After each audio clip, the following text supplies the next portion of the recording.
Goedenavond, zondag 1 oktober. Welkom bij Omroep Zeeland. En wat gebeurde er zoal op deze eerste oktoberdag in onze provincie? Kijk naar deze korte Zeeland Nu.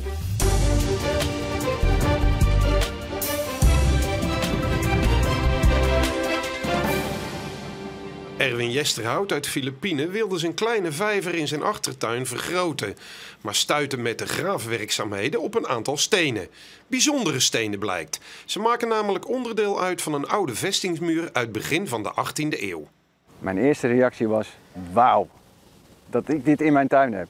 We hebben een nieuw huis en een stukje oud ook in mijn tuin. Geweldig. Toen de muur was blootgelegd is Jesterhout meteen op zoek gegaan naar de herkomst van de muur.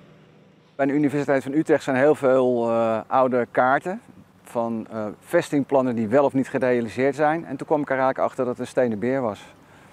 En daarna, na mijn vakantie, contact opgenomen met het Historisch Genootschap van Filipijnen. En die gaven ook aan, het is een stenen beer en het is de zogenaamde westbeer.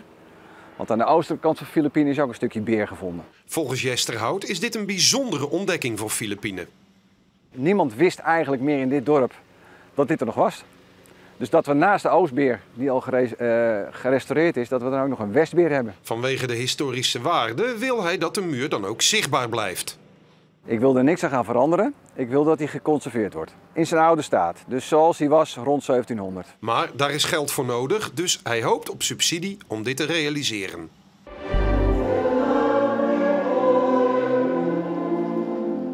In Overzande is vanmorgen een speciale kerkdienst gehouden met huisdieren als middelpunt. Samen met de knuffels van kinderen werden ze gezegend aan het einde van de dienst. Een traditie in de katholieke kerk van Overzande.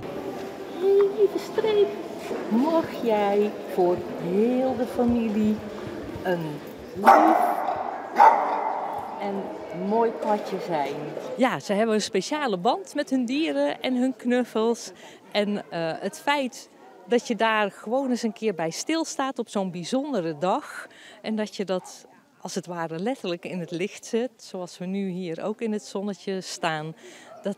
Dat doet iets. Ik heb 3 lievelingsknuffels. En dan ga ik daar altijd mee slapen. En mag soms wel eens bij mijn broer slapen. En nou kan de knuffel er weer goed tegen, hè, met deze zegen. Ja. Ik heb 2 ponies. En ik heb de halsters meegenomen, zodat als ze die op hebben, dan zijn ze zeg maar ook gezegend. Goed zijn voor elkaar, het beste met elkaar voor hebben en samen er iets van maken. God zegen voor jou.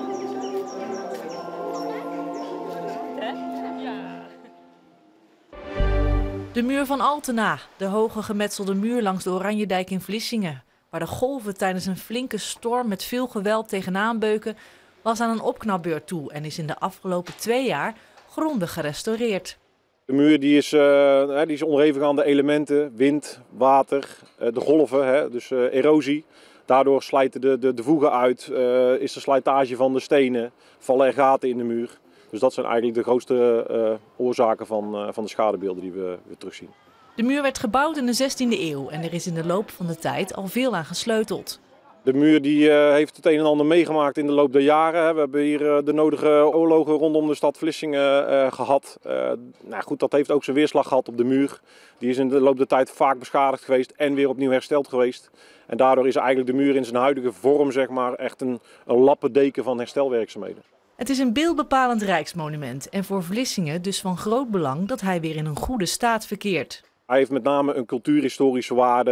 Het is een monument. Hij vertelt eigenlijk ook de geschiedenis van Vlissingen eigenlijk, zeg maar.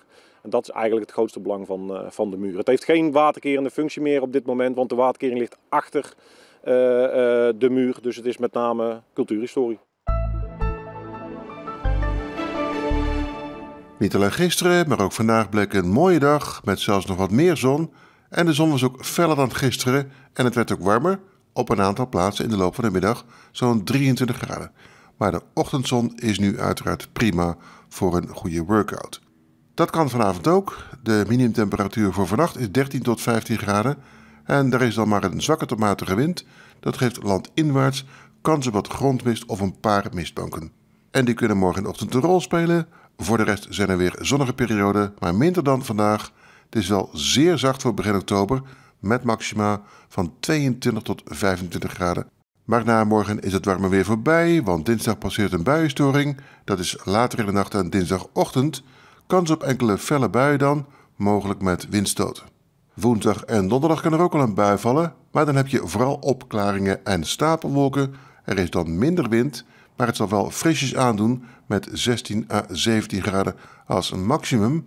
Dus dan moet de jas 's middags ook weer aan. Meer Zeeuws nieuws en ook meer over het weer op onze site en op onze app.